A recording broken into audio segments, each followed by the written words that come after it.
Time stewardship. How do you use your time, my dear friends? Especially in these days where we have social medias, we have TikTok, we have Instagram, we have everything and smartphones. We spend hours and hours scrolling on smartphones. Before we know, the day is gone. And we are complaining and we feel guilty.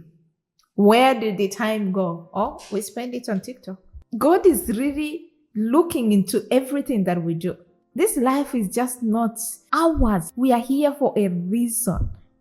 And we need to find out that reason of why we are here so we are able to spend our time rightly in doing the right things.